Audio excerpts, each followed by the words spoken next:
I'm Eleanor, and I've been a doctor nearly as long as I've been Richard's wife. We had our ups and downs, but those 30 years flew by like they were nothing. Our house, big and cozy, was always filled with the sounds of life, especially when the boys were young. James and Oliver, our sons, were as different as night and day, yet they both brought their own kind of joy into our lives. Richard and I, both doctors, worked hard to build a comfortable life. We managed to buy a couple of apartments over the years, renting them out for some extra income. Life seemed set on a good path, until the day Richard came home looking pale and more serious than I'd seen in years. "Eleanor, we need to talk," he said, his voice grave as he dropped his medical bag by the door. "Had some tests done last week. The results, they came back. It's cancer, Eleanor." The months that followed were a blur of hospital visits, treatments, and endless waiting rooms.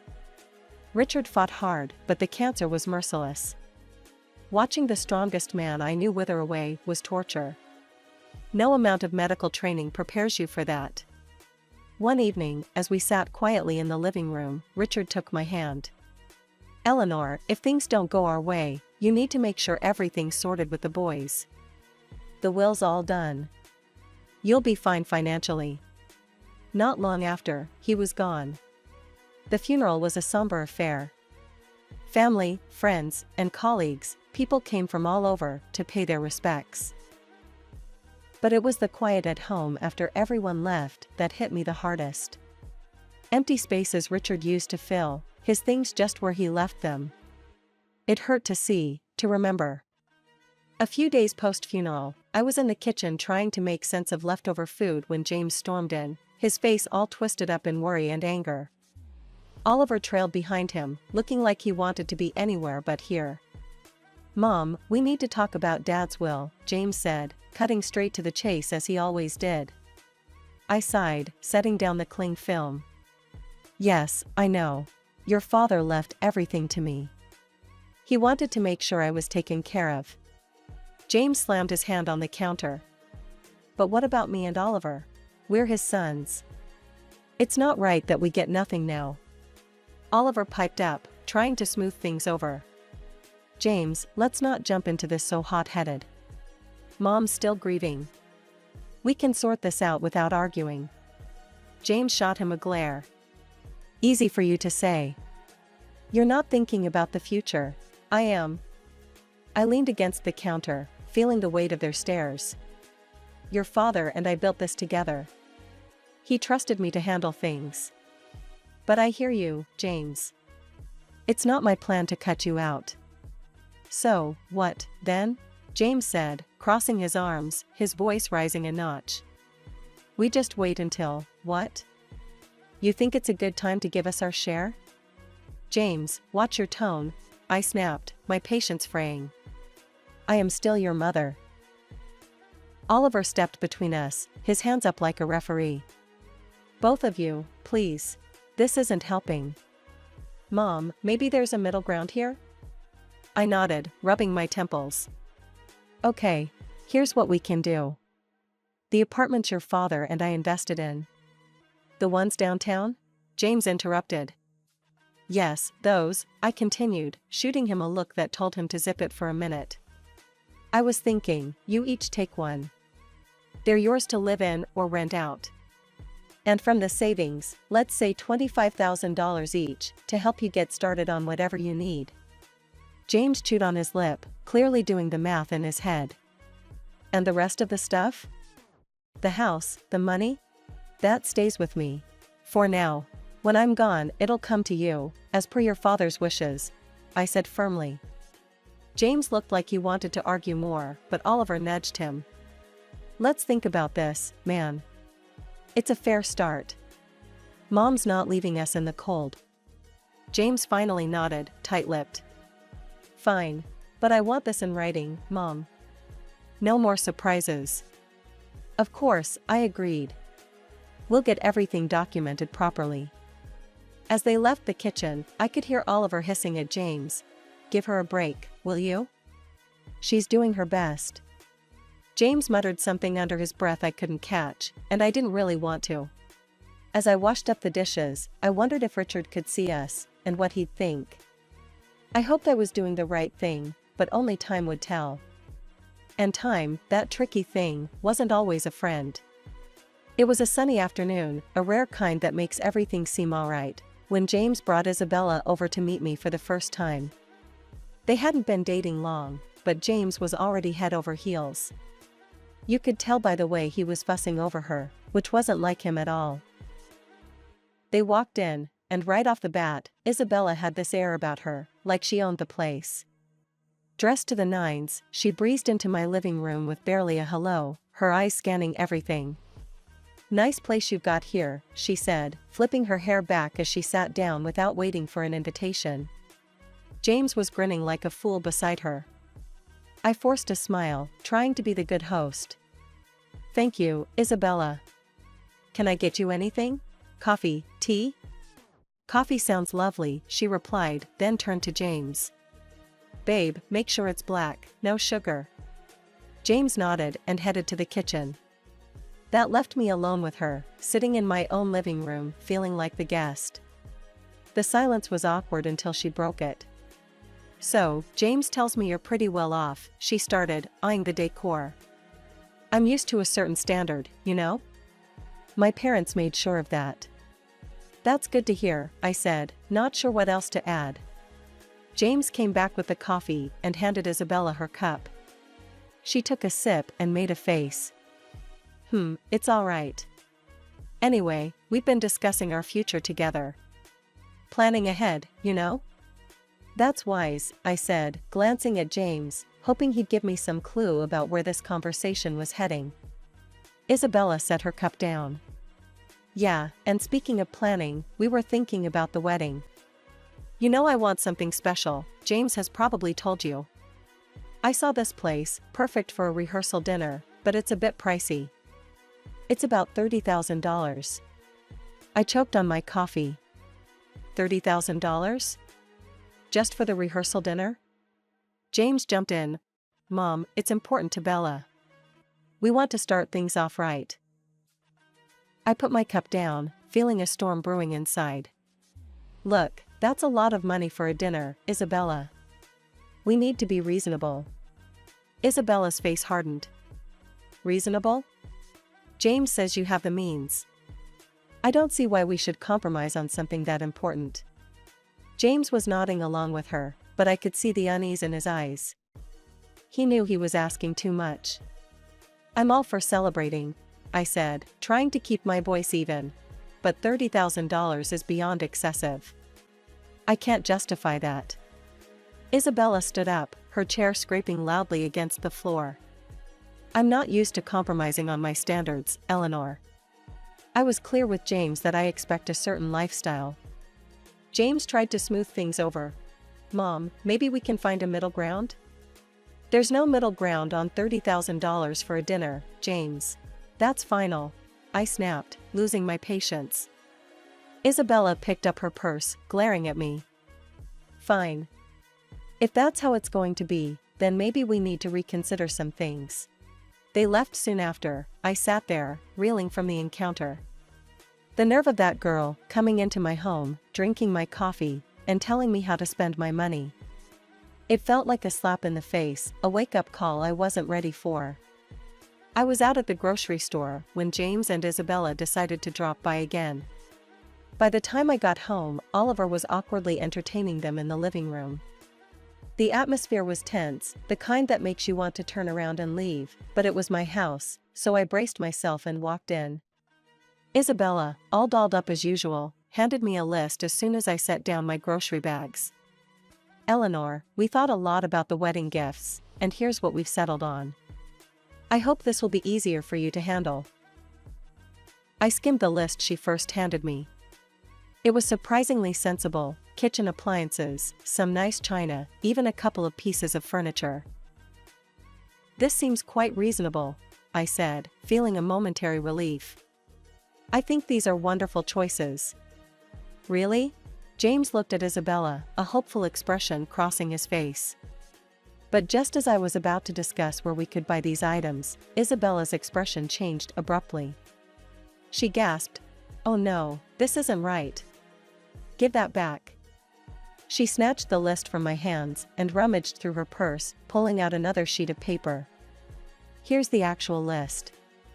This new list was nothing like the first. It included an apartment, a luxury car, an exclusive vacation, and even diamond jewelry. My jaw dropped.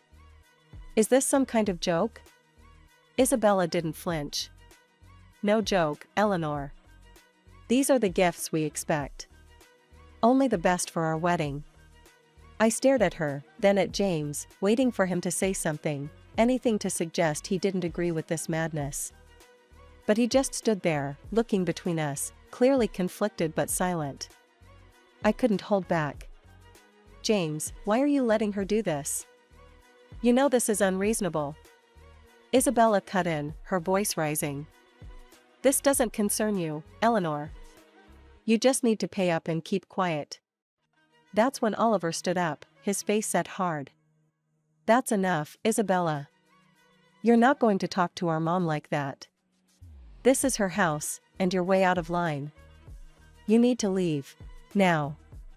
The room was thick with tension as James and Isabella gathered their things. Isabella was muttering under her breath, clearly angry. "This is ridiculous. We'll remember this." They left, and the door slammed shut behind them. Sitting down, I felt the weight of the whole situation pressing down on me. Oliver sat beside me, putting an arm around my shoulders. "We'll figure this out, Mom. But you can't let them bully you into giving more than you can, or should. It's not right." He was right, of course. But as I sat there with my son, I couldn't help but worry about James. How had things gotten so out of hand? How could he not see what this was doing to our family? The silence that followed was filled with unsaid worries and fears for the future. I knew then that this was far from over. It was only going to get tougher from here. The weeks that followed were a constant barrage of phone calls from James.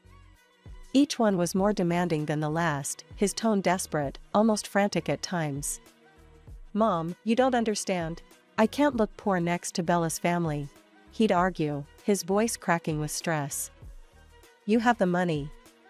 Why can't you just help me out here?" I sat at the kitchen table, phone pressed against my ear, feeling a knot in my stomach. "James, it's not about the money. It's about living within your means. Bella's expectations, you can't sustain that, not without going into serious debt." He'd scoff, his frustration boiling over. "What do you know about it? I'm not going to live like a beggar. I need more from the inheritance, now." The demand stung. "James, I've offered to cover half the wedding costs up to $15,000 and give a $5,000 gift. That's more than generous. Everything has to be agreed upon with me, though. No surprises." There was a pause, then a sharp laugh from him. "That's nothing. You're just being stingy. You have $1 million sitting there.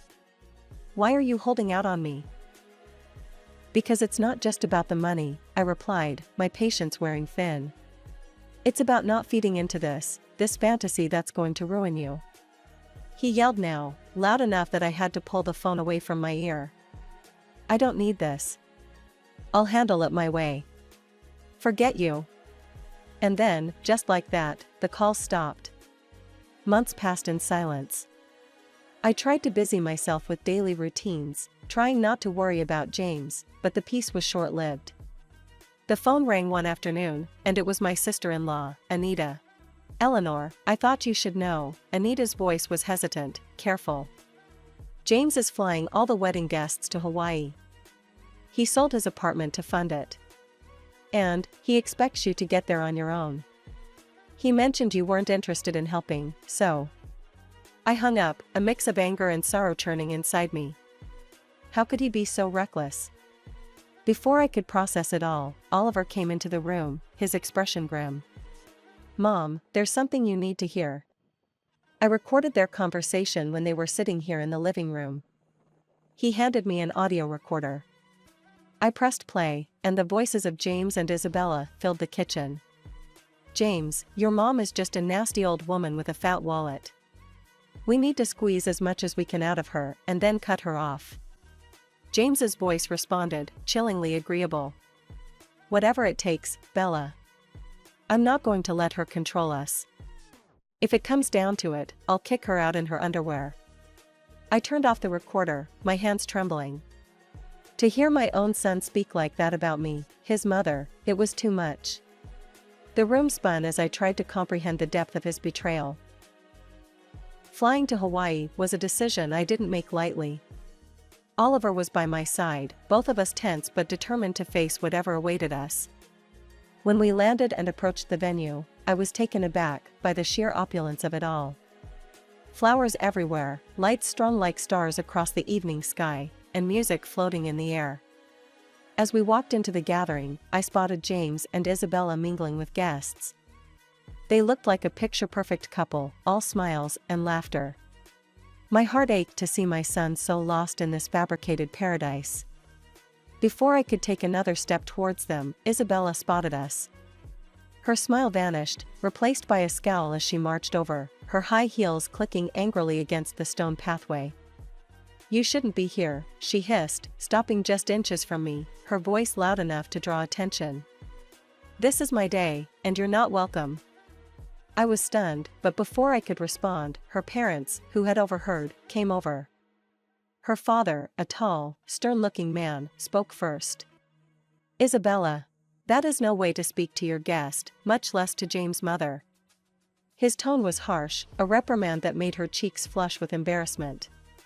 Her mother, looking equally appalled, turned to me with an apologetic smile. Eleanor, please, come with us. Let's find you a place to sit. They guided us away, leading us to a table at the edge of the setup, clearly an afterthought with no proper setting. The ceremony started soon after, with speeches that felt hollow given the tension. Then, unexpectedly, I was handed the microphone. I stood, my legs shaky, but my resolve firm. I came here today to wish my son and his new wife a happy future, I began, my voice steady despite the trembling inside.